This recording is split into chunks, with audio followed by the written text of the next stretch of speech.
Muy buenas tardes. En el marco y con apego a la misión 2015 del Tecnológico de Monterrey de formar líderes con espíritu emprendedor, sentido humano y competitivos internacionalmente, nos complace darles la bienvenida a la inauguración de la Cátedra Latinoamericana de Ciudadanía con el panel Democracia, Políticas Públicas y Ciudadanía en América Latina. En esta ocasión nos acompañan nuestra invitada de honor, la expresidenta de Costa Rica, Laura Chinchilla Miranda, y líder de la Cátedra Latinoamericana de Ciudadanía de la Escuela de Gobierno del TEC de Monterrey.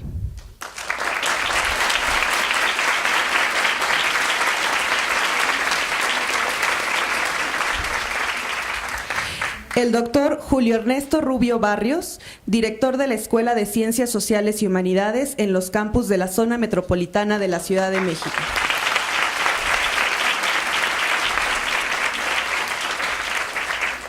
Los directores de los departamentos académicos, así como de los programas de Derecho y Relaciones Internacionales de los campus Estado de México, Santa Fe y Ciudad de México.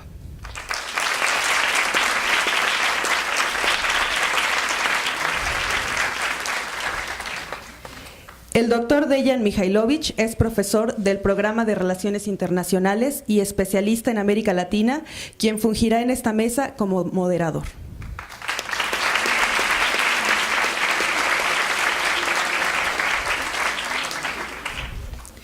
En este panel, igualmente, nos acompaña la expresidenta de Costa Rica, Laura Chinchilla Miranda, y los estudiantes de los programas de Derecho y Relaciones Internacionales de los campus Estado de México, Santa Fe y Ciudad de México. A quienes presento a continuación, ellos son Roberto Alejandro Martínez Robles, Christoph Lotzinger,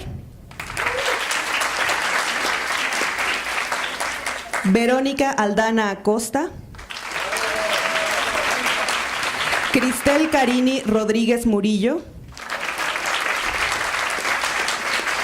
Celia Alejandra Gallardo Medina, Carlos Daniel Pacheco Ramírez. A continuación, solicito al doctor Julio Rubio nos dirija un mensaje. Muchas gracias, Yadana. Seré muy breve para dar paso a lo que realmente nos interesa escuchar esta tarde, pero brevemente quisiera comentar que este evento me da mucho gusto tenerlo ahora, porque tenemos un evento de la Escuela de Ciencias Sociales y Humanidades de los 3 campus. Como saben, en esta reorganización del TEC de Monterrey en la zona metropolitana de la Ciudad de México, la escuela agrupa ahora los programas y los departamentos académicos bajo una misma organización, y eso lo podemos atestiguar ahora con mucho gusto. 2 de las líneas estratégicas de nuestra escuela son la innovación social o emprendimiento social, que es el aspecto del emprendimiento que el TEC de Monterrey ha promovido desde hace mucho tiempo, pero desde nuestra perspectiva, desde las ciencias sociales, desde las humanidades. La otra línea estratégica para nosotros son las humanidades digitales, es decir, el uso de la tecnología para el ejercicio de nuestros proyectos, de nuestros campos profesionales. Ambas líneas coinciden con lo que la Escuela de Gobierno y Transformación Pública, con quien en conjunto se ha organizado este evento, y en particular la expresidenta Laura Chinchilla, plantea en su programa estratégico de política pública. Así que pues tenemos una gran coincidencia y hoy tendremos oportunidad de escuchar a esta invitada que realmente tiene una trayectoria que hoy podemos compartir y podemos escuchar a través del panel que va a dar lugar a continuación. Así que muchas gracias por aceptar esta invitación, y a todos aprovechen esta oportunidad que tenemos hoy de escuchar a una persona con esta trayectoria extraordinaria. Muchas gracias.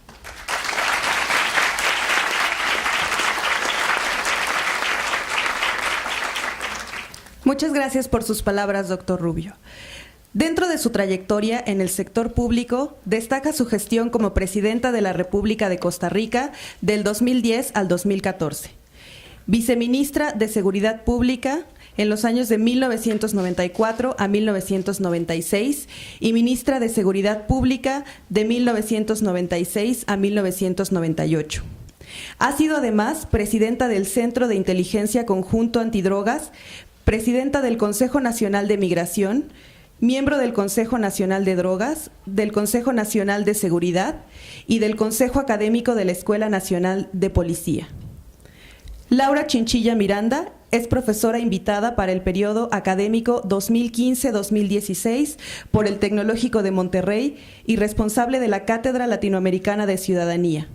Es licenciada en Ciencias Políticas por la Universidad de Costa Rica y se graduó como maestra en Políticas Públicas por la Universidad de Georgetown, Estados Unidos.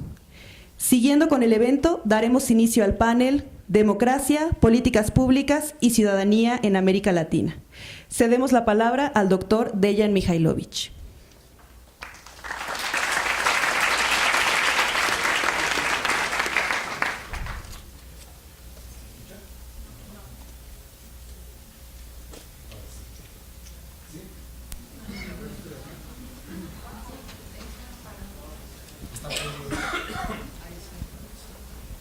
Sí, muy bien.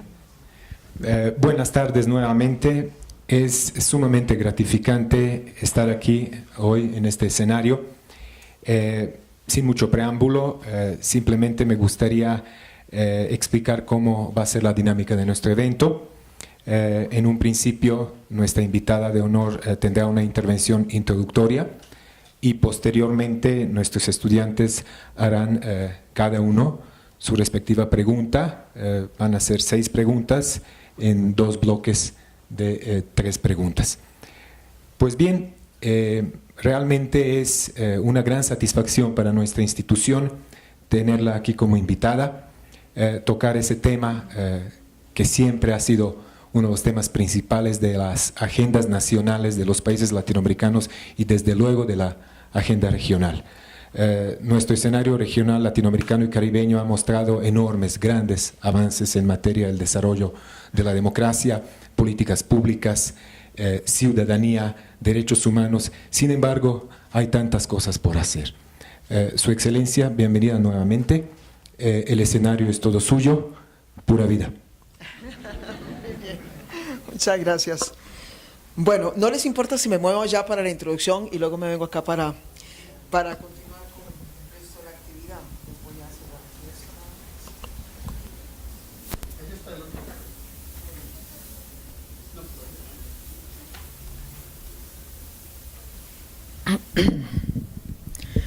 Bueno, muy buenas tardes. Es un gusto, de verdad, quiero decirles que es un verdadero gusto para mí encontrarme esta tarde aquí con todas y con todos ustedes, y agradezco la presencia de tantos estudiantes que nos acompañan. Por supuesto, agradezco muchísimo a todo el profesorado, el staff académico, los directores de los distintos campus y programas, quienes me han dado una muy calurosa recibida y con quienes ya tuve tiempo de intercambiar muchos puntos de vista y obviamente construir un poco con ilusión el plan que pretendemos desarrollar a lo largo de estos 12 meses en que voy a ser de manera muy honrosa para mí un miembro más de la familia del Instituto Tecnológico de Monterrey. Y quiero agradecer mucho en particular a los chicos y chicas que se apuntaron a interrogarme sin ningún tipo de censura, sin ningún tipo de limitación, más que el tiempo, porque a alguna hora tendremos que cerrar, porque sé que obviamente pues para haber podido llegar a la formulación de las preguntas que van a hacer o de los comentarios que van a hacer, han tenido además que invertir un tiempo adicional al esfuerzo ya curricular que de por sí tienen que atender. Así que les agradezco mucho y espero poder por lo menos satisfacer las expectativas desde el punto de vista de responder en la mayor parte de sus extremos las dudas que ustedes tendrán. Y ojalá además también podamos abrir el espacio para la participación del resto de los estudiantes que nos acompañan. Y por eso es que voy a hacer un poco un cambio en la modalidad en que hemos hasta ahora empezado a trabajar, en donde hacíamos una especie, digamos, de conferencia magistral, con algún contenido un poco más denso de los temas que se mencionan en el titular de esta conferencia, para hacer algo mucho más breve, mucho más acotado, quizás en una tercera parte del tiempo de lo que usualmente tiendo a hacerlo. De manera que, por supuesto, en la medida en que va a ser un poco más corto, van a quedar en consecuencia una serie de temas sin desarrollar, pero la idea es, en consecuencia, desarrollarlo de la mano de los estudiantes. Y voy a empezar contándoles una de las tantas anécdotas que acontecieron, esta en particular durante el ejercicio de mi presidencia, y que me parece que conjugan también parte de las inquietudes que caracterizan en particular la audiencia que tengo al frente esta tarde, porque aquí predominan, según me han dicho, personas preocupadas por la política internacional, por la agenda de desarrollo, ciertamente hay abogados también, pero aquí se conjugan algunas reflexiones sobre el tema de desarrollo, pero también sobre temas de política internacional, y es que como parte de una de las invitaciones de una de las visitas de Estado que tuve que atender, me desplacé hacia un país asiático, un país con el que Costa Rica, mi país, ha venido desarrollando relaciones muy cercanas y muy provechosas, particularmente en el área del desarrollo de las tecnologías digitales, pero además un país que, visto desde América Latina, siempre lo hemos visto con una gran admiración, porque fue una nación capaz de haber dado el salto al desarrollo en tan solo 2 generaciones prácticamente. Cuando sabemos que una de las grandes aspiraciones de cualquier nación, pero por supuesto también de las naciones latinoamericanas, es llegar a cruzar ese umbral del desarrollo. Y entonces es un país que hace 50 o 60 años era más pobre que muchas de nuestras naciones y hoy es uno de los países más ricos del planeta. Y entonces llegué, obviamente, con mucho deseo de conocer más a profundidad y de aprender de ellos, además de darle las gracias por toda la colaboración que en los temas de la agenda digital nos venían dando. Y entonces me senté hablar con el presidente en la primera reunión, el primer encuentro que tuvimos, y entonces le pregunto en algún momento de la conversación y le digo: mire, presidente, si hay algo que a mí me interesa de esta visita a su país, a su nación, es conocer cuál es la clave que ustedes de verdad encontraron, cuál fue, ¿verdad?, esos elementos claves que le permitieron a su sociedad dar el salto al desarrollo de manera tan veloz. Y él se quedó un tanto en silencio y me respondió: sí, presidente, está bien. Yo con mucho gusto le doy a usted las claves para poder convertirse relativamente rápido en un país económicamente desarrollado. Pero eso sí, a cambio, yo le voy a pedir a usted que me dé la clave de cómo tener el país más feliz del mundo. Y déjenme decirles que me dio una gran lección.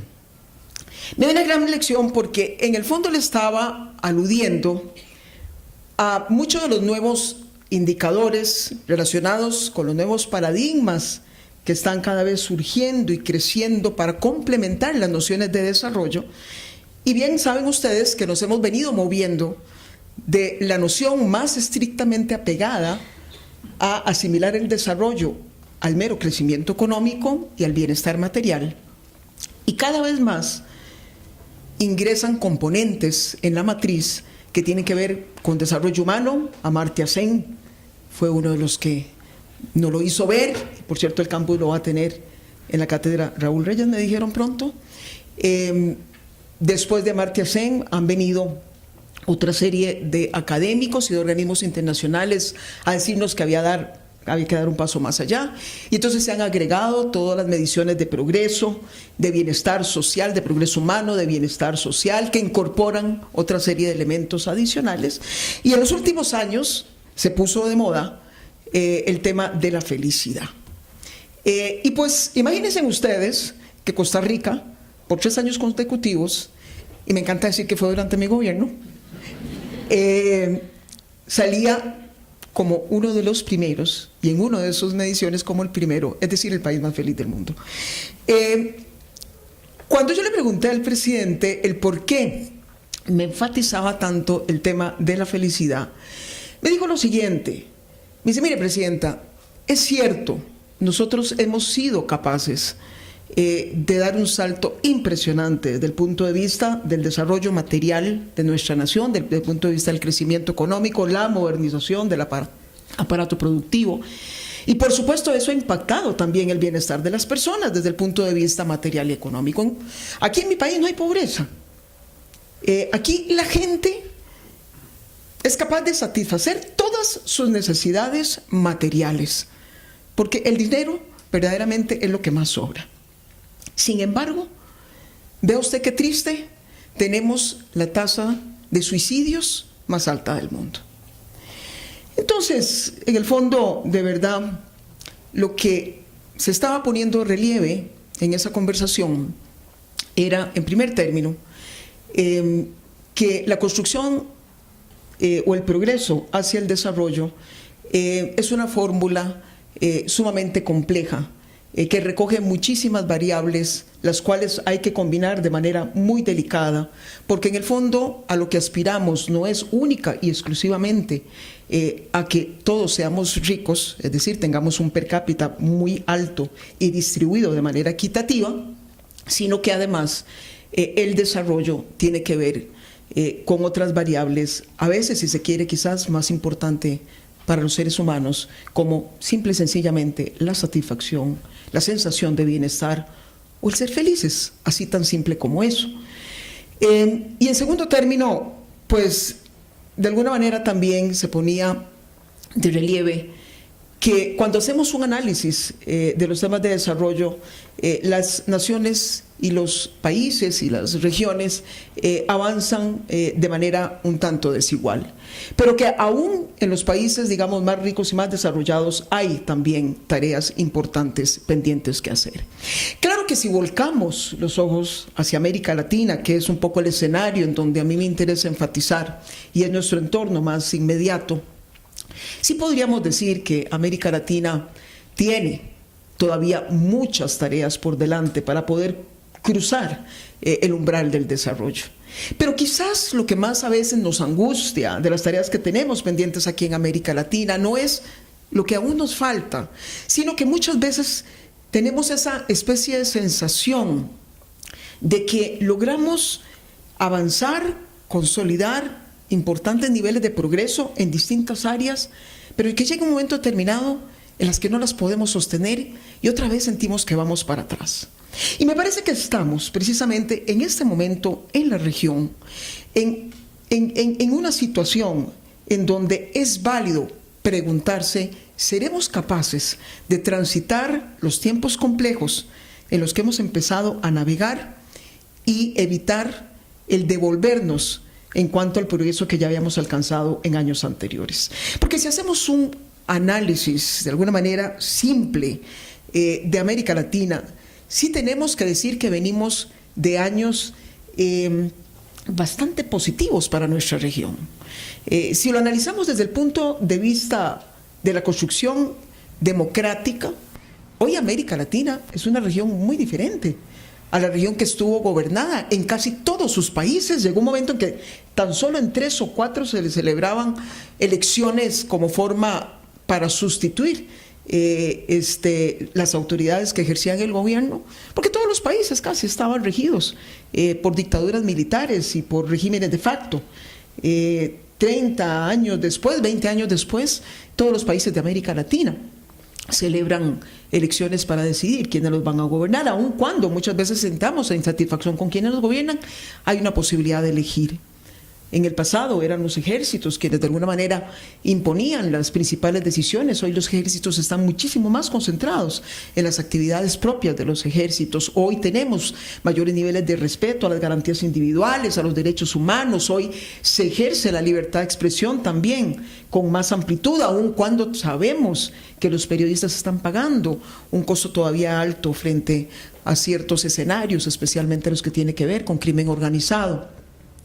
En fin, desde el punto de vista de la construcción democrática, América Latina es hoy otra muy diferente a la que teníamos hace 30 o 20 años, y no en vano se habla de esa primavera democrática que vivió América Latina. Y si nos vamos al campo económico, vamos a encontrar también avances impresionantes, especialmente en la última década del siglo anterior y la primera década del siglo presente. América Latina, mientras Europa se impactaba y sufría esos escenarios prácticamente de devastación hacia lo que los llevó Europa y Estados Unidos, la crisis financiera internacional, América Latina conseguía las tasas de crecimiento más altas desde posiblemente, que se recuerdan posiblemente desde las décadas de los años 60. Un crecimiento que además no quedó, como en el pasado, solamente concentrado en pocas manos, sino que gracias a una política social mucho más efectiva, logró transferir muchos de los beneficios de ese crecimiento y también mediante la generación de fuentes de empleo a muchos sectores de la población. Y por primera vez también América Latina vio engrosar a los sectores medios, los cuales se convirtieron en un segmento más importante numéricamente que los segmentos pobres de la población. Y entonces, claro que vivimos de alguna manera vientos de optimismo y de esperanza, porque sentíamos que América Latina iba de verdad navegando en favor de donde los vientos soplaban, y que pues era ya inevitable que fuese una cuestión posiblemente de 1 o 2 generaciones más para poder cruzar ese umbral del desarrollo. Pero bueno, iniciamos la segunda década de este siglo y empezaron de nuevo los problemas. Empezó la economía a recordarnos que no había bastado con vender materias primas, con vender commodities, con de alguna manera ligarnos a las economías que eran los grandes motores de la economía global, y que se nos habían quedado tareas importantísimas por hacer, tareas de tipo estructural que usualmente son las que nos pasan la factura a los latinoamericanos, como los temas de productividad, los temas de competitividad, y rapidito aquellas que más crecían se empezaron a estancar y algunas han empezado más bien a decrecer. Y por supuesto, cuando la economía no responde en su justa medida, pues inmediatamente se impacta el empleo conlleva empobrecimiento, no se recaudan los recursos que necesitan los estados para sostener las políticas sociales, y en este momento una de las grandes preocupaciones es si vamos a terminar en unos pocos años viendo aquellos sectores que salieron de la pobreza devolverse otra vez a la situación que tenían no hace mucho tiempo. Y en el marco de toda esta situación compleja desde el punto de vista económico, desde el punto de vista social, se encuentra una vez más entonces en jaque las instituciones democráticas, porque bien ha resultado evidente que toda esta situación de desazón económica y de desazón social ha provocado una justa indignación en la población, que se ha acrecentado aún más cuando, con indignación, en el marco de esas estrecheces económicas, en el marco de esas angustias sociales, pues se percibe que los recursos públicos no son bien manejados, eso cuando menos, y cuando más que los recursos son embolsados por parte de funcionarios públicos. Y entonces tenemos en este momento una oleada de indignación, de protesta, de rebelión casi que ciudadana en muchos países de la América Latina, en varios países de la América Latina, en algunos casos más visibles, en otra un poco más silenciosa, pero ahí se está sintiendo esa carga de desafección hacia la política, de distanciamiento hacia la misma, de enojo hacia las instituciones públicas. Y entonces nos preguntamos si será capaz la democracia de poder hacerle frente a una adecuada canalización de esa frustración ciudadana. Es decir, como lo repito en muchas ocasiones, la solidez de las democracias no se miden en los tiempos de vacas gordas, es más bien en los tiempos de vacas flacas, cuando la solidez de las instituciones democráticas verdaderamente se ponen a prueba. Cuando las democracias logran mantener una adecuada interlocución con los ciudadanos, cuando logran más bien fortalecerse los mecanismos de negociación, cuando se logra reconocer que hay que introducir reformas y cuando se responde al enojo, no con mayor enojo, no con represión, no con cercenar los espacios de expresión, sino más bien procurando escuchar aún más para poder incorporar esas inquietudes en las reformas que las instituciones requieren y demandan.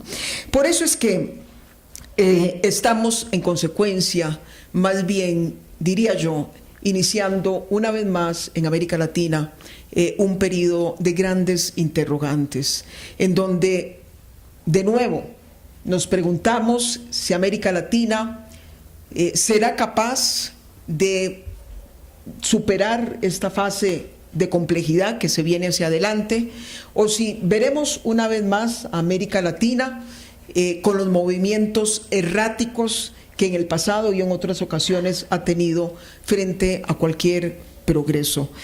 Y para esto será, en consecuencia, indispensable la calidad del liderazgo político, pero la calidad del liderazgo que los latinoamericanos puedan ejercer desde cualquier trinchera posible. Y precisamente van a ser ustedes los que de aquí a, no sé, 1, 2, 3, 4, 5 años como mucho, estarán saliendo a tomar el relevo de muchos de los que están en este momento tomando las decisiones. Y por eso es que es tan importante, y por eso me encanta a mí que una institución de formación superior como el Instituto Tecnológico enfatice tanto en la inversión de ciudadanía, en construir ciudadanía, en sembrar valores de conciencia cívica, de ejercicio responsable de nuestras obligaciones cívicas y de fortalecimiento del liderazgo. Porque podemos ser los profesionales más competentes, cada uno en lo suyo, que si no logramos construir ese concepto de nación, ese concepto de destino colectivo, ese concepto de pertenencia, ese concepto que en el fondo es el que nos moviliza, el que nos hace luchar, el que nos hace ilusionarnos, porque hay un proyecto común, va a ser muy difícil que por más buenos profesionales que seamos, podamos aspirar a heredarle a la generación que nos sigue un país mejor. Es un poco el dilema que se planteaba este país, que es Corea del Sur, y es cómo hacer para enamorar a sus ciudadanos de ese proyecto común de ciudadanía. ¿Qué hacer para volver a inyectar ilusión en esos profesionales que lo tienen todo y que son exitosos, pero que sienten que su vida no tiene sentido? Bueno, precisamente de eso se trata, de lo que estamos hablando hoy, de cómo construir ese liderazgo comprometido. Y con esto voy terminando. En primer término, cuando hablamos de un liderazgo comprometido, estamos hablando de que tenemos que partir de dos premisas fundamentales. Y muy particularmente lo digo para aquellos quienes pretenden servir desde algunos espacios públicos, sean estos instituciones internacionales, sean gobiernos, sean ONGs, pero aún las mismas corporaciones. Ya el mundo cambió, ya los temas de responsabilidad le competen a todos. Y ya los mismos consumidores frente a las corporaciones no están dispuestos a consumir productos de corporaciones irresponsables. Vean ustedes lo que está a punto de pasarle a la Volkswagen. Entonces, desde a donde se mire, que vayamos a ejercer el liderazgo, lo primero que tenemos que tener siempre muy presente es que el liderazgo tiene un fin, tiene un destino, y ese fin y ese destino no es enriquecernos nosotros, no es tener un éxito que sea egoísta, porque eso de qué sirve si lo demás está mal.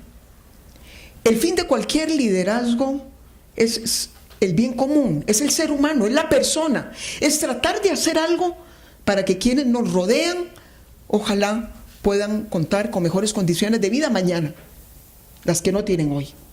¿Cómo puedo yo impactar? Y no estoy hablando de que para poder impactar hay que ser presidente de un país. Cualquiera podemos impactar desde nuestra pequeñita trinchera, hacer que las cosas mejoren. Y lo segundo es que si bien tenemos un fin que puede ser verdaderamente justificable, tratar de ayudar a los demás, tratar de mejorar la calidad de vida de las personas que me rodean, de mi entorno, de los ciudadanos que comparten el lugar a donde vivo, no se trata de alcanzar esos fines a cualquier costa, porque los escrúpulos cuentan, muchachos y muchachas. En la vida el éxito no se puede conseguir a cualquier costa.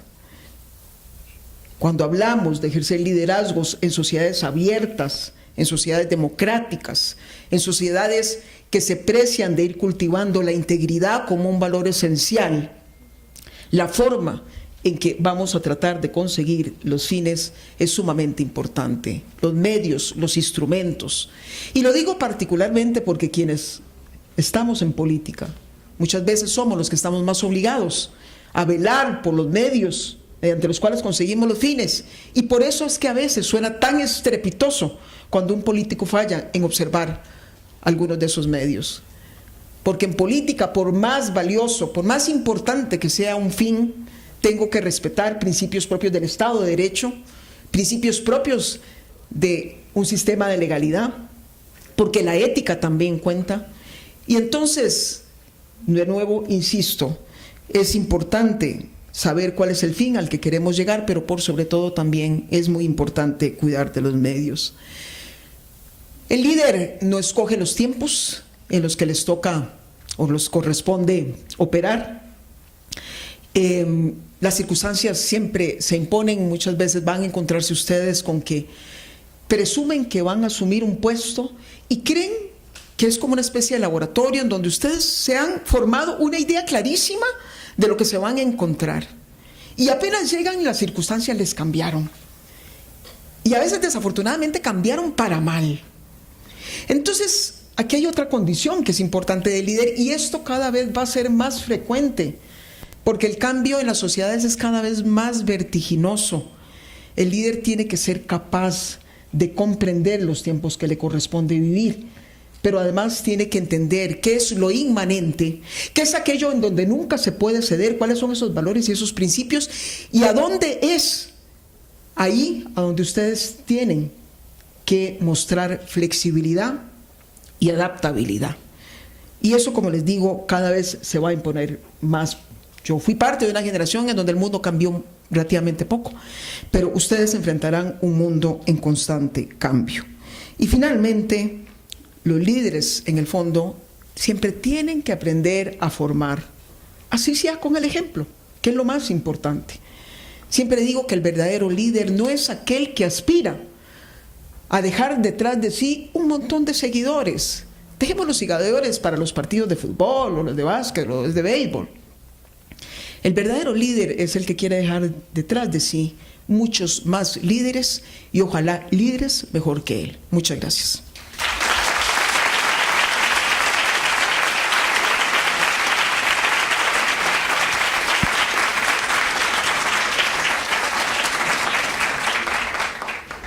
Muy bien.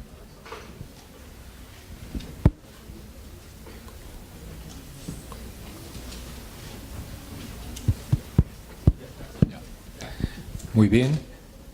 Muchísimas gracias por su intervención introductoria, a mi juicio extremadamente elocuente, sumamente lúcida, que de la mejor manera sintetiza los temas que ahora vamos a ver con más detalle. En una primera ronda de preguntas, empezaremos por diagnosticar el estado actual de la democracia en la región y en Costa Rica, principalmente tomando en cuenta los resultados más recientes del Latinobarómetro de hace unos días, donde no estamos tan bien parados como creemos en cuanto a la participación ciudadana en los procesos electorales, etcétera, etcétera, para de ahí pasar a una cuestión de los principios de la política exterior costarricense, sobre todo la neutralidad, y finalmente enfatizar un poco lo que son las iniciativas y acciones que el país de Costa Rica ha tomado en materia de seguridad internacional, principalmente seguridad hemisférica. Entonces, en este orden, pues vamos a dar primero la palabra a Roberto, seguido por Christophe y finalmente con Alejandra. En primera instancia, me gustaría reiterar la bienvenida, Su Excelencia, y, si me lo permite, iniciar con un preámbulo. En el desarrollo de la gestión pública, los organismos no gubernamentales y la sociedad civil organizada fungen como actores relevantes debido a que fomentan la participación y involucramiento de los ciudadanos en el proceso de toma de decisiones y figuran como una alternativa de representación del poder político. De acuerdo con el último censo realizado por el Instituto Nacional de Estadísticas y Censos de Costa Rica, el INEC, la población total de Costa Rica en 2014 oscila entre 4.937.755 personas. Cabe mencionar que los jóvenes dentro del rango de 18 a 35 años representan alrededor del 40% de la población total. Adicionalmente, este sector se caracteriza por su difusa presencia en las urnas, lo cual evita el desarrollo de una ciudadanía activa y participativa. De conformidad con el informe más reciente del Latinobarómetro, que analiza la realidad de los países latinoamericanos en un espectro temporal que abarca de 1995 al 2015, se explica que Costa Rica enfrenta una tendencia decreciente en su participación democrática electoral, ya que durante las elecciones de 1998 se tuvo una participación del 69%, mientras que en el 2014 el nivel de participación llegó solo a un 55%. De igual forma, México enfrenta una situación similar al posicionarse en el 14º país de 18 con menor participación electoral en América Latina sobre la población inscrita en los registros electorales. El reto en conjunto para los países latinoamericanos radica en la integración de la población joven como agente participativo de la sociedad, para así fomentar la construcción colectiva de la ciudadanía y propiciar un mayor desarrollo humano de la población. En este sentido, y tomando en consideración su amplia participación dentro de asociaciones estudiantiles, grupos de sociedad civil organizada y participación en organismos no gubernamentales como gubernamentales, me gustaría preguntarle lo siguiente: ¿qué estrategia propondría para fomentar la participación e involucramiento ciudadano de los jóvenes en la toma de las decisiones políticas? De igual forma, ¿cómo aprovecharía la vinculación de los jóvenes con los grupos de la sociedad civil, asociaciones y ONGs para empoderarlos y lograr una mayor participación democrática? Muchas gracias. Muy bien, pasamos el micrófono a Christophe.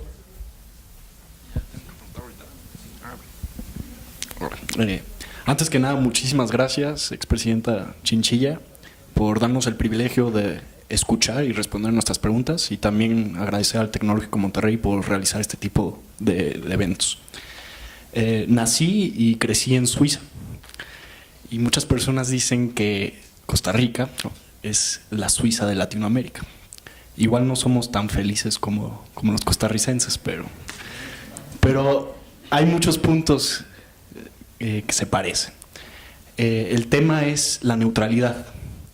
Hay dos eventos en la historia de Costa Rica que me hacen pensar que existe una necesidad de redefinir el concepto de neutralidad.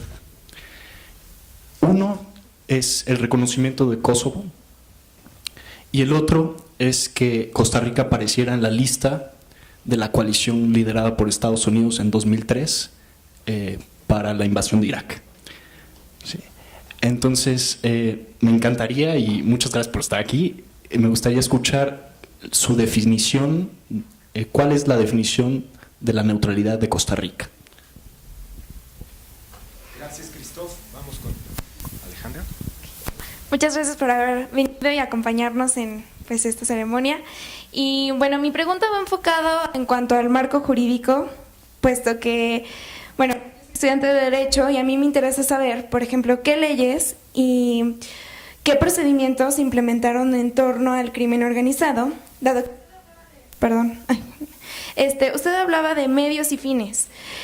Yo sé que uno de sus fines dentro de su presidencia fue lograr la seguridad del país por medio de la erradicación del crimen organizado. Así bien, usted realizó diversos programas como ministra de Seguridad durante el gobierno de Olsen, y me gustaría saber cuáles fueron las medidas desde la trinchera que usted pudo visualizar para que dentro de su presidencia dijera, estas son las medidas que yo tengo que tomar en torno al crimen organizado, y establecerlas como una norma o una ley que pudiera regular a la sociedad hoy en día y que pueda garantizar realmente la seguridad ciudadana. Perfecto. Bueno, muchas gracias. Todas preguntas, sin lugar a dudas, muy valiosas. Espero no cansarlos hablando de Costa Rica, así que se vale también preguntar de otros países. Si alguno quiere levantar la mano, los tribunales, a enfrentar juicios por asuntos ligados a temas éticos. No quiero con esto decirles que en mi gobierno no enfrenté problemas de corrupción por parte de mandos medios y alguna gente de un nivel superior. Pero comparativamente hablando es más difícil incurrir en actos indebidos porque es una sociedad muy porosa. La prensa anda por todo lado metiendo las narices y en buena hora es así. Tenemos una oposición vigorosa que marca fuertemente al gobierno y cualquier cosita que llegue inmediatamente la denuncian. Tenemos un poder judicial bastante fuerte también e independiente. De manera que entonces lo más importante para mí es invertir en institucionalidad. Ustedes dirán, bueno, pero ¿qué pasa cuando ya está metido el crimen organizado? ¿Qué hacemos? Ahí está, ¿verdad? Permeó la institucionalidad y en muchos casos simplemente se quitan el uniforme y se vuelven los pillos, ¿verdad? Como algunas policías locales. Bueno, obviamente es indispensable tomar medidas fuertes. Obviamente no podemos dejar de enfrentarlo desde fuerza que da la justicia penal, siempre observando obviamente el Estado de Derecho. Obviamente no podemos dejar de utilizar muchas veces hasta las Fuerzas Armadas, siempre y cuando para mí estén estrictamente sujetas a la fiscalización de los poderes, de las instituciones civiles, sujetas a ellos, de manera auxiliar nada más. Ciertamente necesitamos la inteligencia policial, pero no podemos pretender que con eso la situación se va a arreglar. Esa será la respuesta inmediata, esos serán los golpes que necesitamos enviar para empezar a desestimular a que sigan creciendo, a que lleguen otros nuevos o que mientras atrapamos a uno surjan otras cabezas. Lo más importante es de verdad hacer las reformas de las instituciones, apostando a la transparencia, apostando a la integridad, a la rendición de cuentas, al fortalecimiento de los mecanismos de fiscalización, a una ciudadanía empoderada, a veeduría ciudadana sobre muchos programas, a la prensa independiente. Esas son cosas, a mi modo de ver, mucho más importantes que cualquier reforma que le hagamos en su momento al Código Penal. Muchas gracias. Por ahí algún sabio decía que la política es un arte de lo posible, ¿no?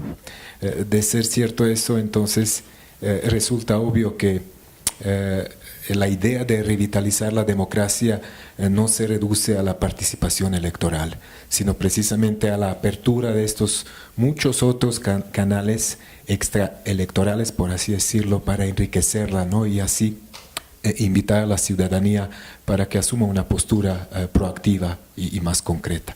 Y bueno, lo mismo se aplica al tema de la neutralidad, ¿no? en el ámbito de la política internacional, para finalmente llegar a los temas de la seguridad, en donde esta propuesta que versa sobre institucionalidad, ¿no? El fortalecimiento de las instituciones, la transparencia y la prevención, que son pilares de una política mucho más allá de responder a la violencia con la violencia.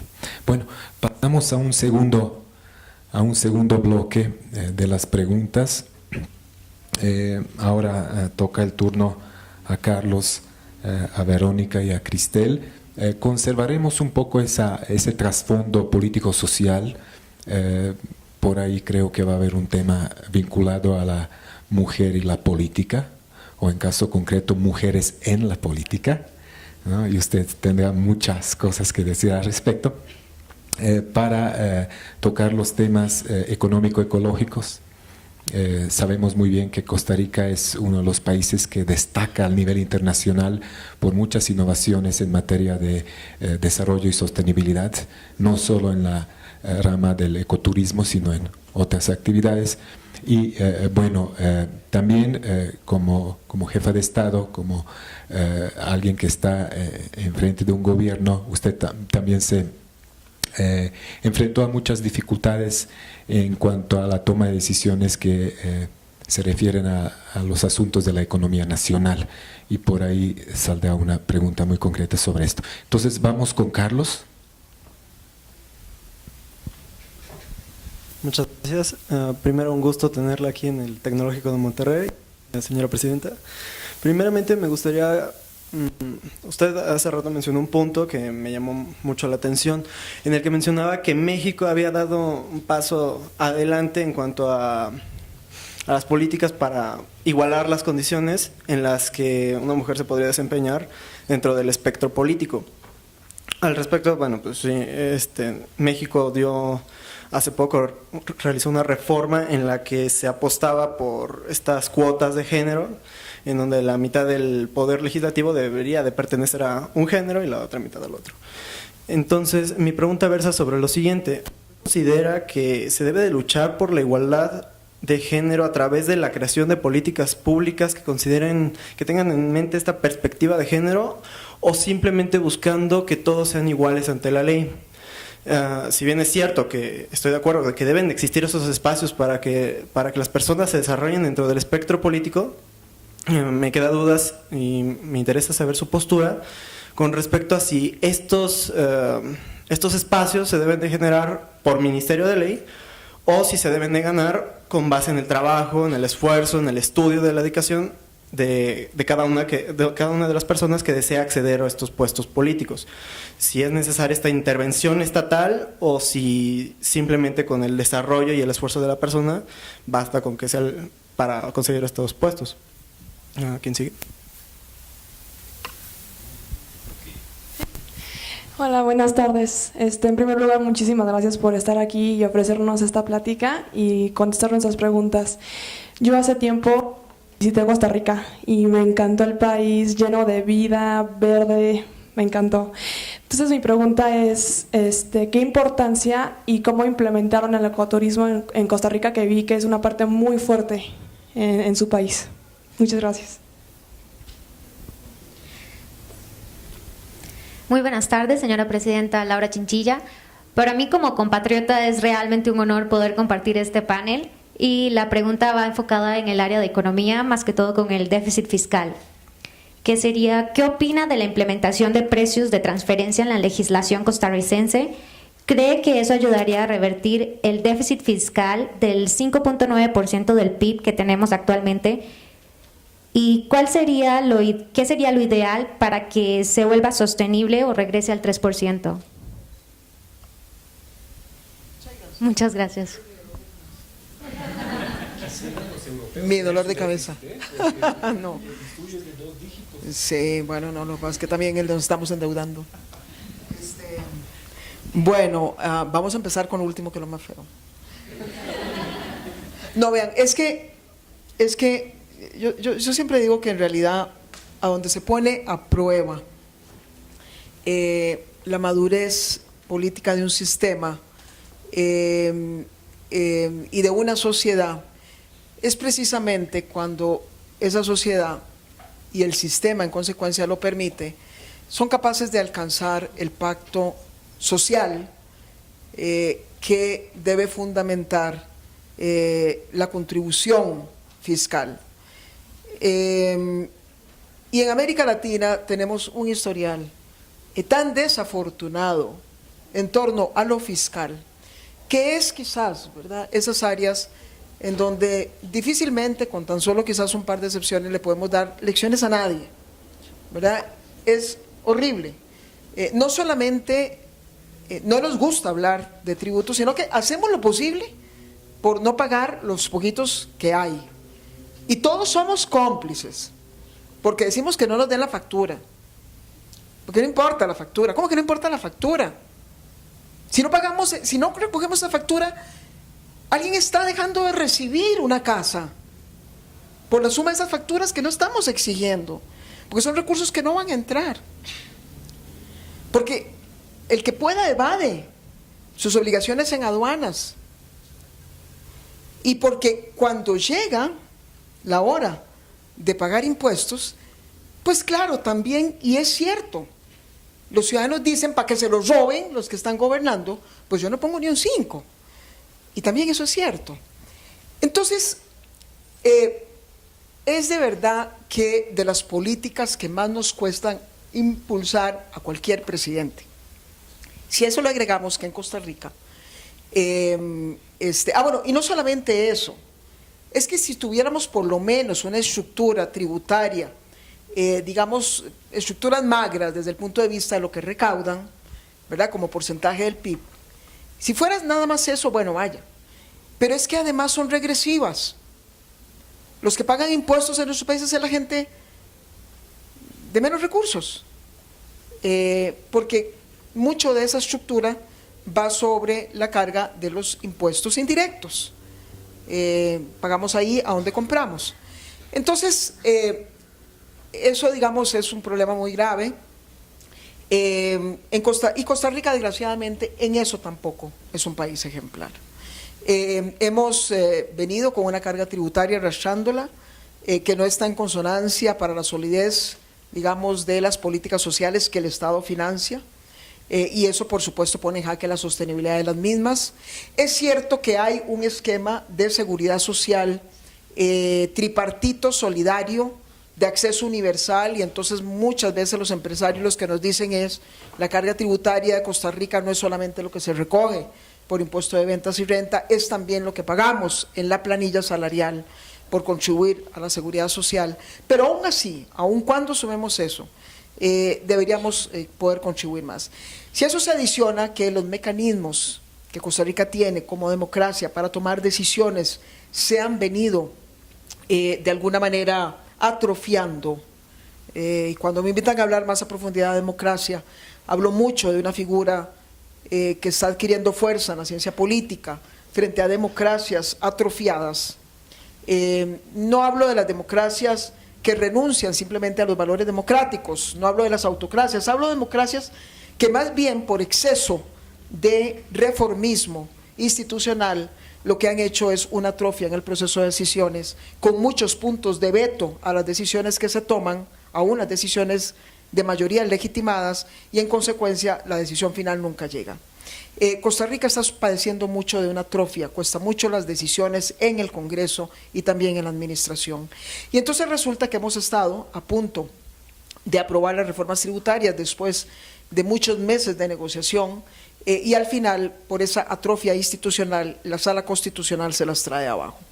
En mi caso fueron 2 años peleando una reforma institucional, 40 puntos perdí en las encuestas, y ustedes saben que el capital político para nosotros los políticos nos duele muchísimo, no por un asunto de vanidad, no por un asunto de vanidad, quiero decirlo, hay muchos que posiblemente por un asunto de vanidad, pero en la medida en que te debilitan más se dificultan las negociaciones futuras en otros temas, y después de que pactamos la negociación y esos temas estaban incorporados, precios de transferencias, avanzar hacia un sistema de impuesto al valor agregado, cosa que no tenemos ahora, y por supuesto cerrar todos los portillos al pago de renta. Hablamos de renta global, Costa Rica no tiene renta global y es una vergüenza, porque entonces solamente paga el que recibe la renta del salario, no el que recibe las rentas, y que son los verdaderos ricos los que reciben otro tipo de rentas. En fin, era una reforma muy progresista, y la Sala Constitucional, por una serie de formalismos, por supuesto con muchas fuerzas detrás, tratando de justificar esos formalismos que dice que no se cumplieron, se la trajo abajo y la declaró inconstitucional, y por supuesto ya para entonces no había fuerza para volverlo a hacer. De manera que esa es básicamente la historia corta en Costa Rica, pero el trasfondo es de que tenemos un gran faltante en nuestras sociedades en relación con el tema tributario, y eso tiene que ver con ese concepto de ciudadanía del cual a veces carecemos en América Latina.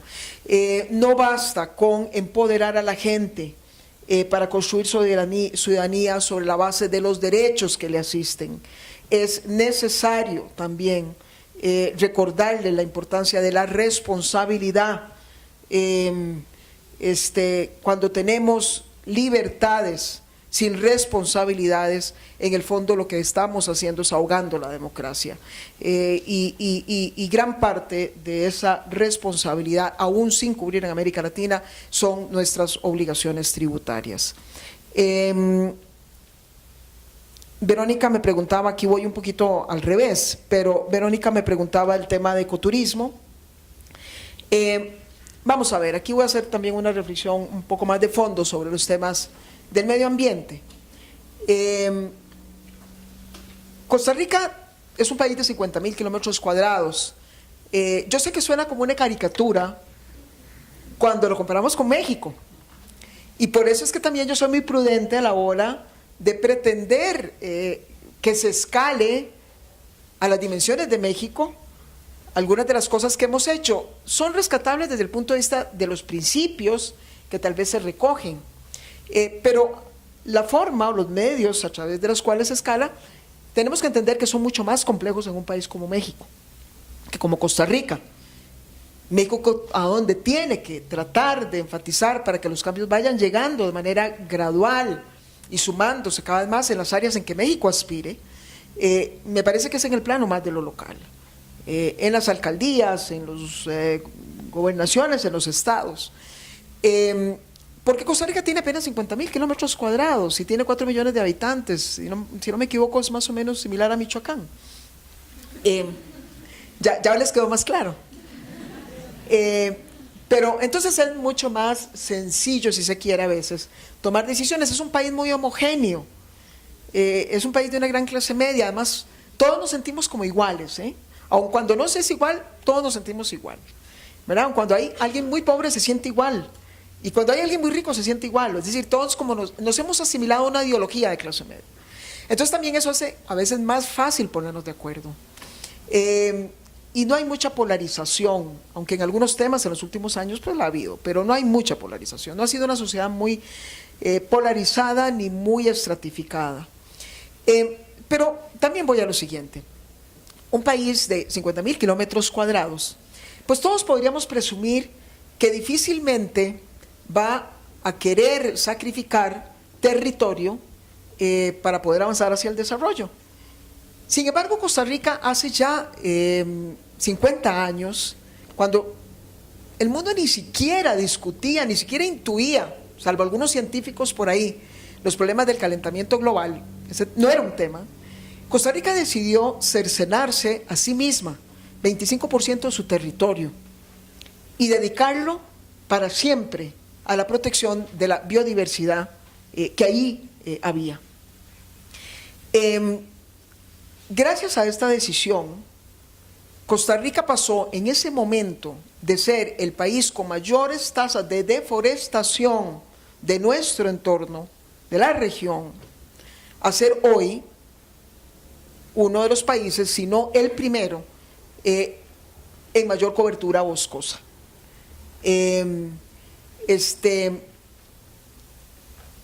A veces contamos árboles, yo sé que suena muy divertido, pero para todo hay rankings a nivel internacional, pero hay uno que dice que somos el que tenemos más árboles per cápita del mundo, ¿verdad?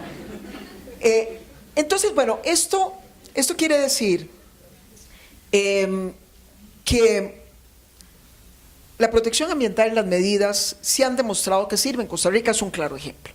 Pero que además, lejos de tener un costo económico, somos capaces de derivar riqueza de una agenda responsable con el medio ambiente. Porque entonces cuando Costa Rica se cercenó ese 25%, que ahí no se puede generar actividades de explotación comercial, cosas de ese tipo, Costa Rica tuvo que tomarse más en serio las fuentes de generación de riqueza. Y bien sabemos que para generar riqueza tenemos muchas formas de hacerlo. Y una de ellas es la sobreexplotación de los recursos naturales. América Latina ha sido muy dada a hacerlo. Pero no solamente hicimos eso en esa época, sino que progresivamente fuimos renunciando a las industrias extractivas. En mi gobierno aprobamos, por ejemplo, la ley para prohibir la extracción de oro, especialmente la minería de oro a cielo abierto, que es terriblemente contaminante. Tampoco extraemos cobre, tampoco extraemos petróleo, tampoco extraemos gas.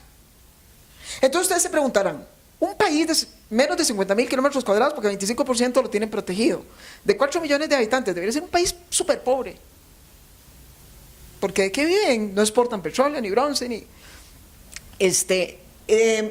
entonces, en realidad, lo que Costa Rica tuvo que hacer fue descubrir mucho más rápido que otros países la verdadera riqueza de las naciones. La verdadera riqueza de las naciones es su gente. Es el conocimiento. Es lo que es capaz de transformar aquello que es pobre en algo que es rico. Es lo que es capaz de añadir valor a cualquier cosa que hagamos. Y entonces no nos quedó más que tomarnos mucho más en serio la inversión en desarrollo humano, en educación, en salud. Claro, ahora comprenderán ustedes porque también empezamos a discutir sobre la necesidad de eliminar el ejército. Porque no podíamos darnos el lujo encima de tener un ejército financiándoles soldados, armas, cuarteles, cuando esa plata necesitamos para escuelas, para colegios, para estudiantes, para libros.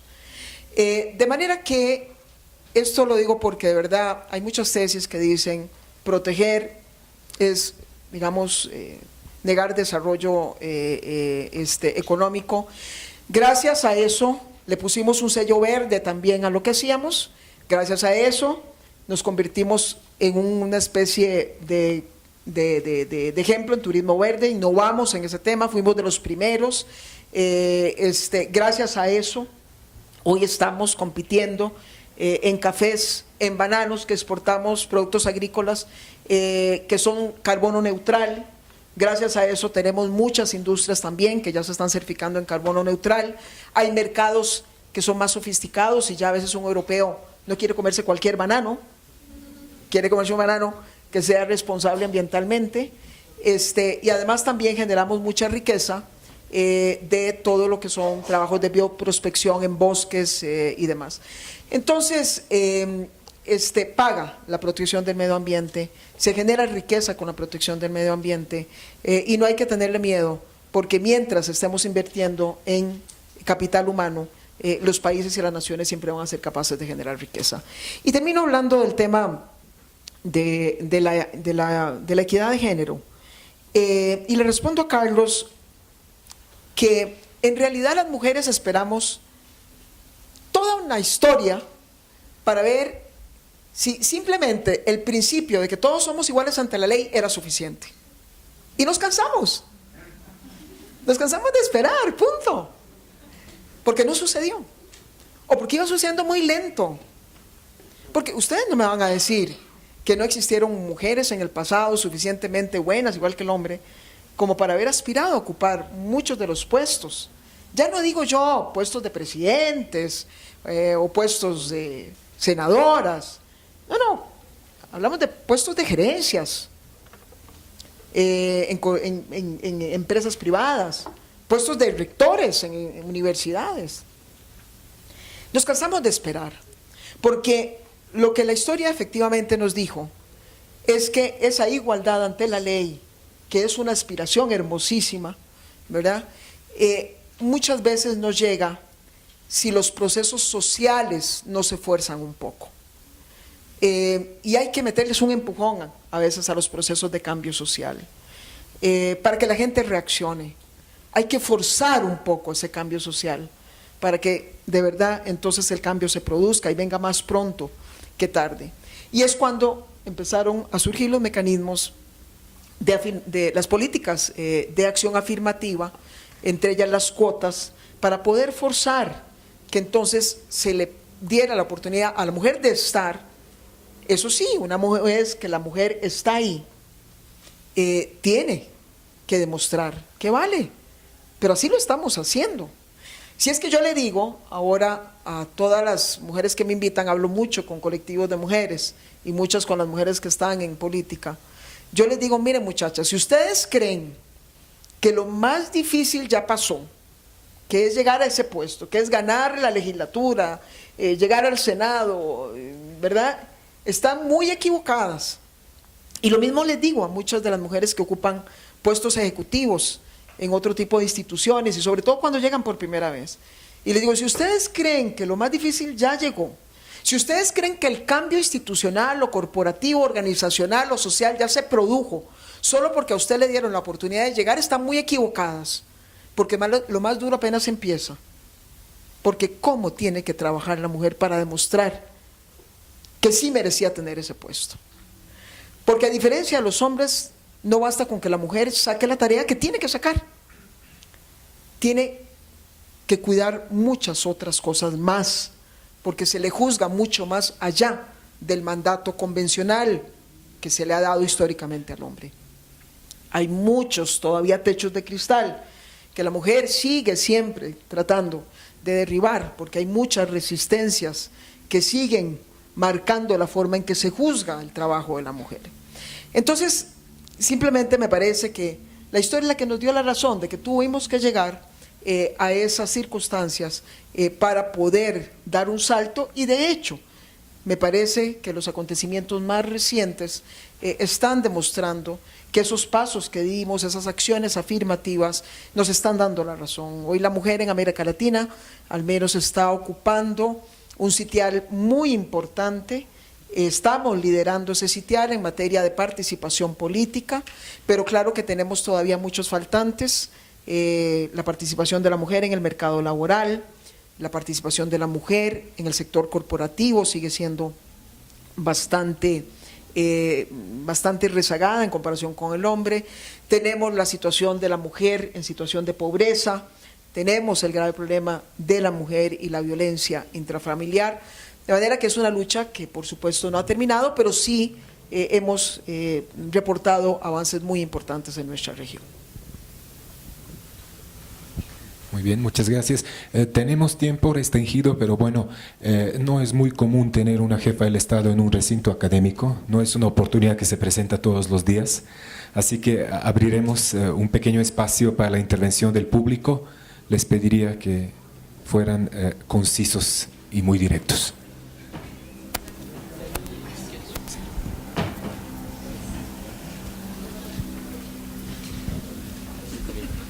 Buenas tardes. Buenas tardes, mi nombre es Fernando, alumno de Derecho. Pues ahorita estamos en la Asamblea General de la ONU, se están llevando diferentes, y como usted muy bien dice, es importante porque es la participación de muchos jueces, muchos presidentes que antes no habían participado, entre ellos Vladimir Putin, por ejemplo. Pero soy de los que piensa que a Latinoamérica le hace falta esa voz que ya tuvo antes, con líderes como usted, como Álvaro Uribe, y diferentes líderes que demostraron la voz latinoamericana. Entonces quisiera ver cuál es su postura en temas actuales. Esta mañana en CNN habló el presidente de Costa Rica, Solís, y dijo un resumen de lo que iba a decir hoy.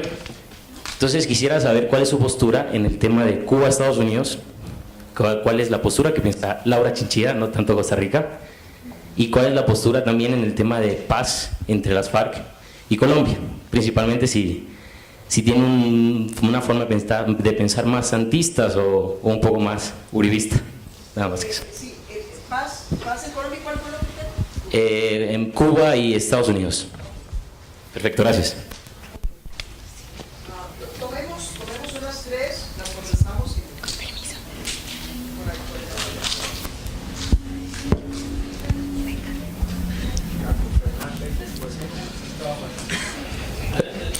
Buenas tardes, nuevamente le agradezco por su presencia el día de hoy. Mi pregunta va orientada hacia el fallo que dio la Corte de la Haya en el año 2012 referente a la disputa territorial que hubo entre Colombia y Nicaragua. Mi pregunta es, ¿qué opina usted de dicho fallo? Y asimismo, ¿cuál es su postura sobre la política exterior del presidente Ortega? Hola, mi nombre es Jorge Mayorga. Primero que nada me gustaría compartirle públicamente que una de mis metas es también llegar a ser presidente de este país. Entonces,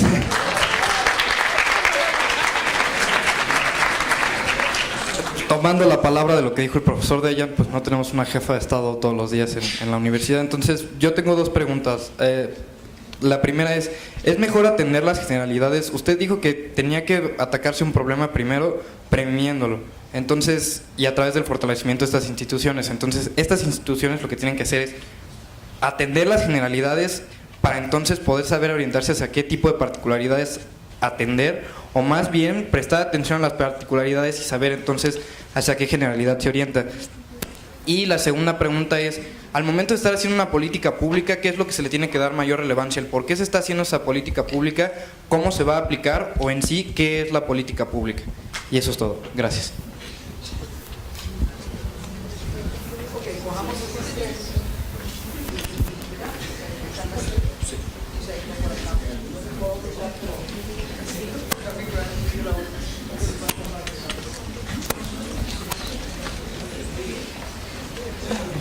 Bueno,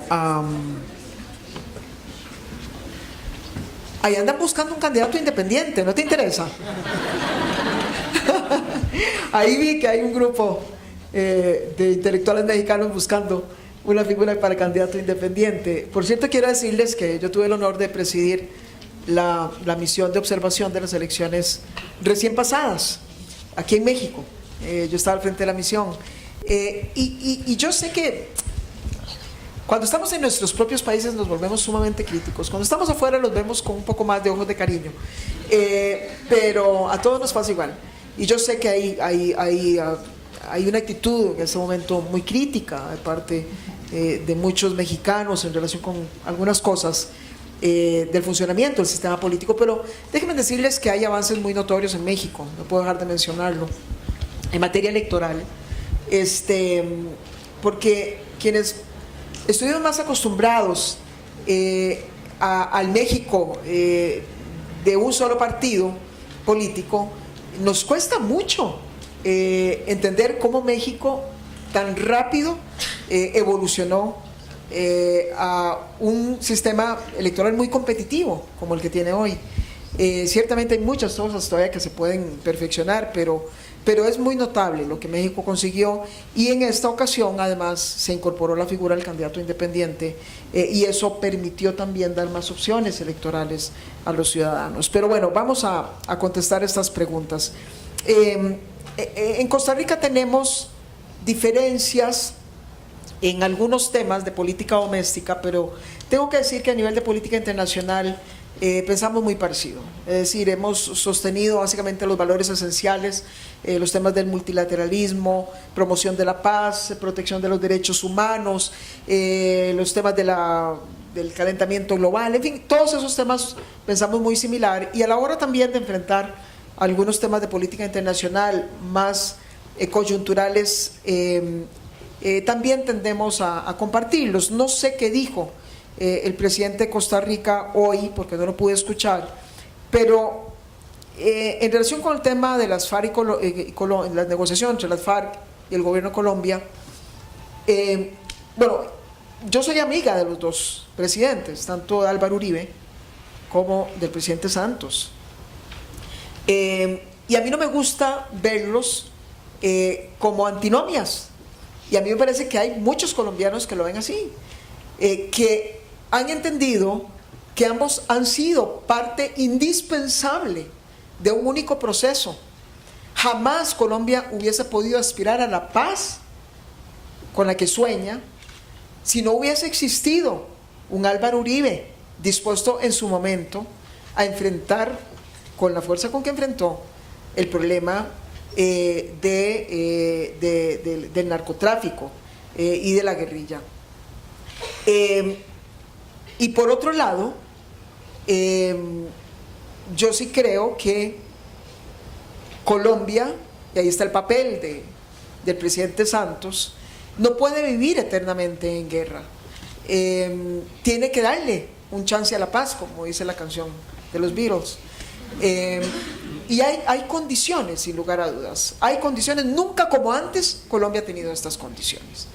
Entonces, yo recupero el trabajo que hizo Álvaro Uribe, pero me parece que eso fue una parte de la historia de Colombia. Hay que darle a él ese sitial. Yo no le quito ningún mérito, pero me parece que hoy hay que apoyar a Colombia en sus esperanzas de poder concretar un acuerdo de paz. Y creo que la comunidad internacional tiene que volcarse, y ha pasado. Muchas veces cuesta mucho entender toda la dinámica que operó alrededor de los temas de Venezuela, de Cuba en estos últimos años. Algunos sectores reclamaron el por qué algunos presidentes no cuestionábamos más, por ejemplo, al presidente de Venezuela, el presidente Chávez, en algunas de sus actuaciones, y mucho estaba muy ligado a la necesidad de ir creando un ambiente más distendido en la región para hacer posible el diálogo entre la guerrilla colombiana y las autoridades del gobierno colombiano. Y por eso creo que son muchos los factores que se han alineado. No han sido ellos en absoluto fáciles de alinear, de conjuntar, y precisamente si hoy se está dando esto es por lo que sembró Álvaro, pero también por la habilidad que ha tenido el presidente Santos para apaciguar una serie de frentes que impactaban en el conflicto colombiano. Y ojalá que pueda de verdad Colombia en algún momento llegar a ese escenario de paz. Y en relación con el tema de Estados Unidos-Cuba, pues mi posición es un poco similar, es la posición de este gobierno en Costa Rica y también muy compartida por casi todos los costarricenses. Hemos visto con buenos ojos el acercamiento. De nuevo, el cortar los lazos diplomáticos entre las naciones lo único que hace es poner más distancia en el diálogo para resolver los problemas. El recurrir a sanciones comerciales lo único que hace es castigar a veces a los más débiles,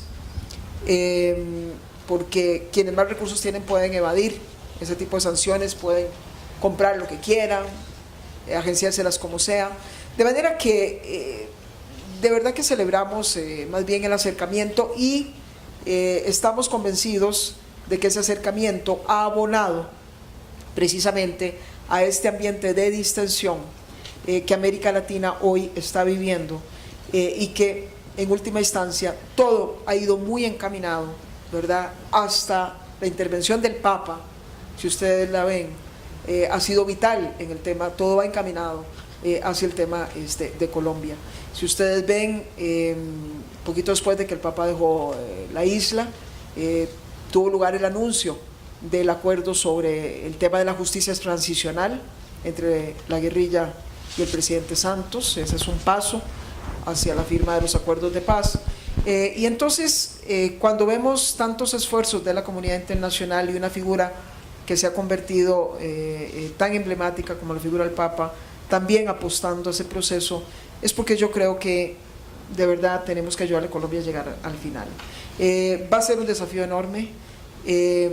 Hay que tener más valentía para hacer la paz que para emprender una guerra, esa es la pura verdad. Y sobre todo cuando estamos hablando de bandos que se hicieron tanto daño por tantos años. En relación con aquella otra de política internacional, que es el tema de la Haya, miren, como yo les decía, los costarricenses necesitamos al derecho internacional. Y en consecuencia difícilmente hacemos algo que vaya en la dirección de socavar los fundamentos de las instituciones internacionales. Todo lo contrario, nos convertimos en fuertes defensores. El sistema interamericano de derechos humanos ha venido siendo muy cuestionado por algunas naciones de la América Latina, muy particularmente por el Grupo ALBA.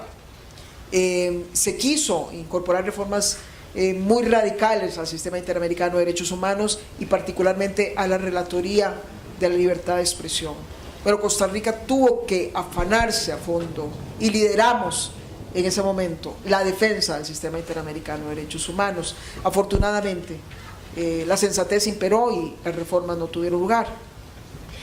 Entonces lo digo porque aunque para mí el fallo que emitió la Corte en el caso de Nicaragua versus Colombia es un fallo un poco abigarrado y a nosotros nos preocupó porque nosotros tenemos 3 fallos pendientes con Nicaragua, uno muy parecido que tiene que ver con límites marítimos. nosotros no vamos a desconocer, digamos, la legitimidad de los fallos. Y ya lo hemos dicho, porque claro, alguna gente nos buscó y nos dice, bueno, ustedes, entonces si ustedes pierden van a desconocer el fallo. No lo vamos a hacer.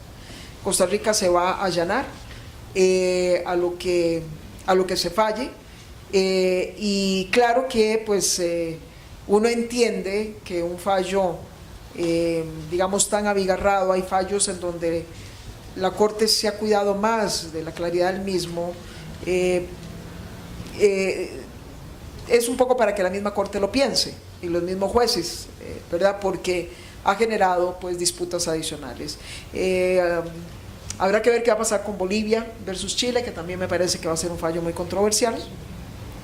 De hecho, ya se ha cuestionado por parte de Chile si la Corte debe ser o no el lugar para conocerlo, que no tiene en este momento potestades, pero en fin, en el caso de Costa Rica nosotros no nos podemos dar ese lujo.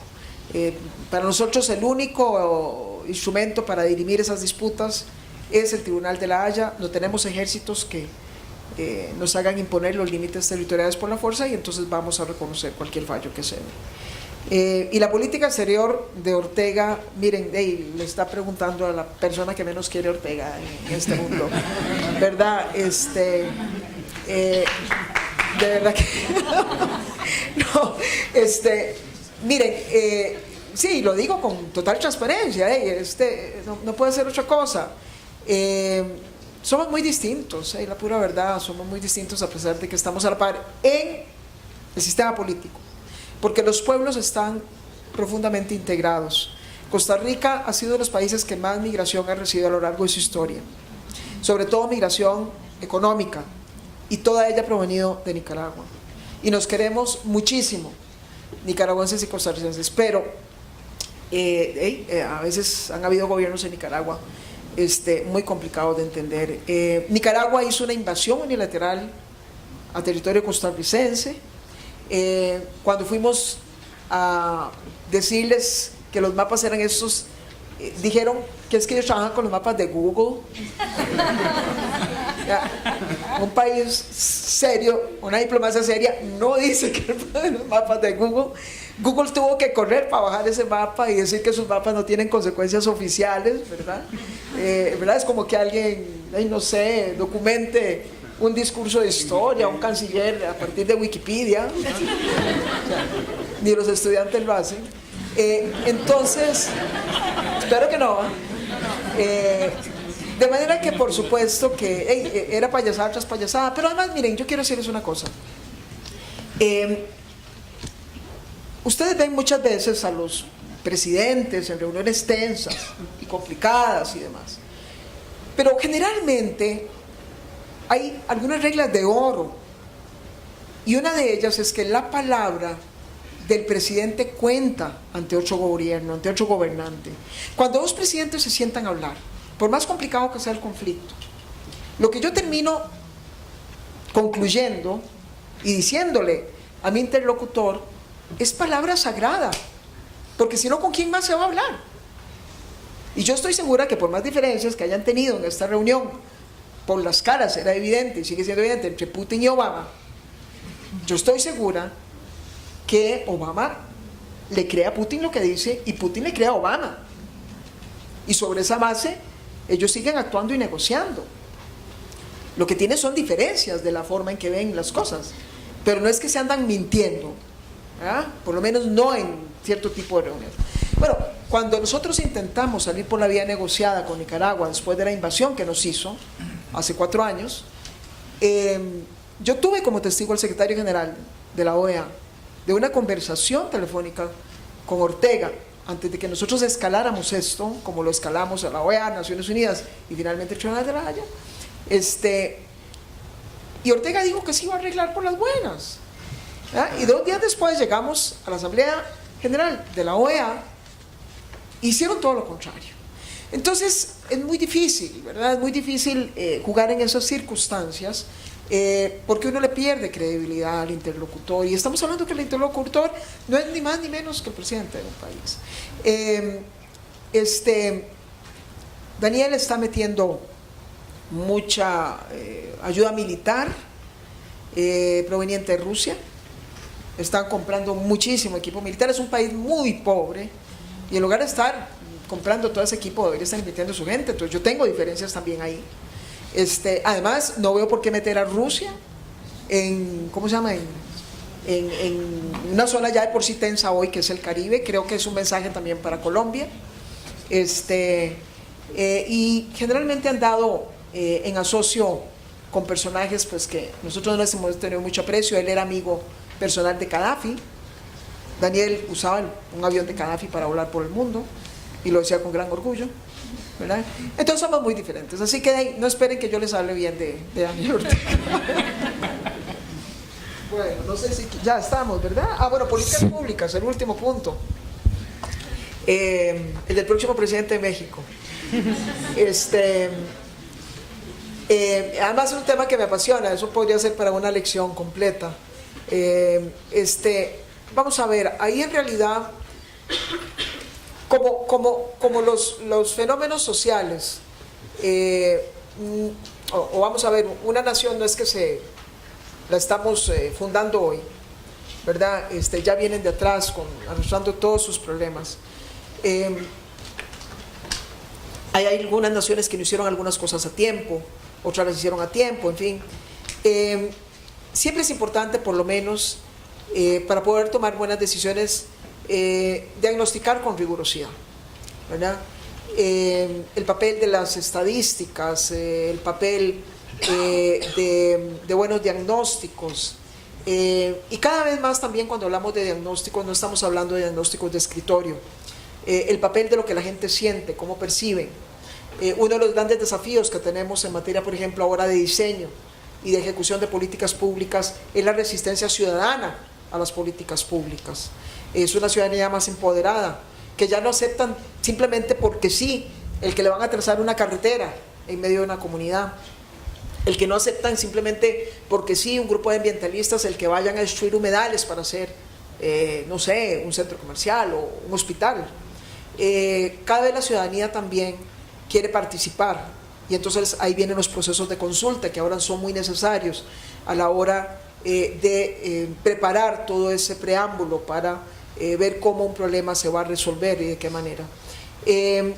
Entonces la participación de la comunidad es algo que es fundamental desde el inicio hasta el fin. Y las políticas son un continuo. Una política no puede ser bien ejecutada si estuvo mal diseñada, y no puede ser bien diseñada si los diagnósticos y los insumos eran de mala calidad.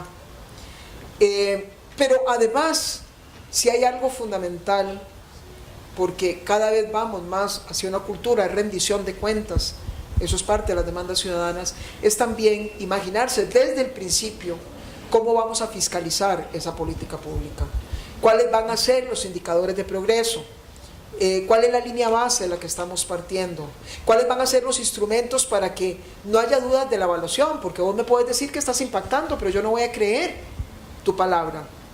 Entonces necesitamos mecanismos de fácil acceso a la ciudadanía, por a través de las tecnologías digitales o lo que sea. De manera que en realidad son un continuo. Las políticas públicas no las podés, digamos, drásticamente dividir de su diseño, su ejecución y su fiscalización. Son todo un continuo y el mayor éxito de las mismas empieza prácticamente, digamos, desde el inicio. Pero todas las fases hay que cuidarlas, todas hay que protegerlas. Y lo más importante desde el punto de vista de las políticas públicas, me parece el mayor desafío que tenemos hacia adelante, es tratar de incorporar todo lo novedoso que ha generado las nuevas tecnologías. Por ejemplo, retrotraer mucho los elementos de la economía colaborativa que estamos empezando a ver, ¿verdad? Modalidades de solución de transporte público como Uber, por ejemplo. ¿Qué nos está diciendo eso de los países que están buscando solucionar temas de transporte público con modalidades más bien de concesión o modelos protegidos? O retrotraer, por ejemplo, mecanismos de democracia participativa al diseño de las políticas públicas. Entonces ahí es donde tenemos ejemplos buenos como presupuestos participativos, como participación de la comunidad en resolución alterna de conflictos cuando hablamos de tema de violencia, de seguridad, como cuando hablamos de temas que tienen que ver con protección del medio ambiente, protección del recurso hídrico. Tenemos también muchas posibilidades de incorporación de la ciudadanía. En fin, yo creo que el mayor reto que se tiene, políticas públicas, más allá de los retos tradicionales en este momento, es cómo hacerlas mucho más legítimas ante la gente a partir de la incorporación de la ciudadanía en todas sus fases. Muchas gracias. Pues muy bien. Antes de proceder...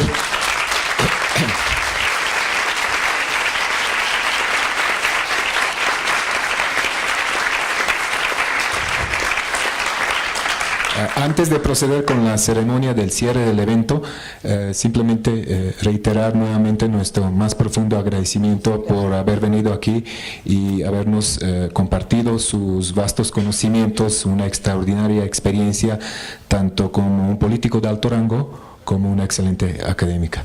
Gracias de nuevo. Bueno, incluso me gustaría terminar con una provocación introspectiva. Tuvimos hoy dos Lauras Chinchilla, una jefa del Estado y una académica. ¿A cuál de las dos le gustó más? Yo me quedo con ambas. Ay, no, está bien, no, estoy disfrutando. Lo importante en la vida es disfrutar cada una de las etapas que nos toca, por las que nos toca transitar. Eso es lo más importante. Y yo quiero decirles que estoy disfrutando muchísimo, muchísimo esta experiencia, y por eso le agradezco mucho de corazón al Instituto Tecnológico y por supuesto a todos ustedes que en el fondo pues son el móvil principal de por qué estamos hoy acá. Muchas gracias.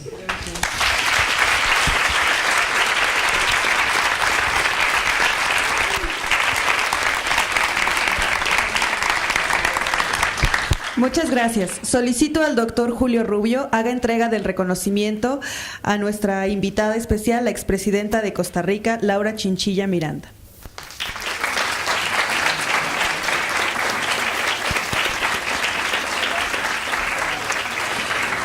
Pido también, por favor, a las alumnas de la Asociación de Estudiantes entreguen el reconocimiento a sus compañeros que participaron en el panel.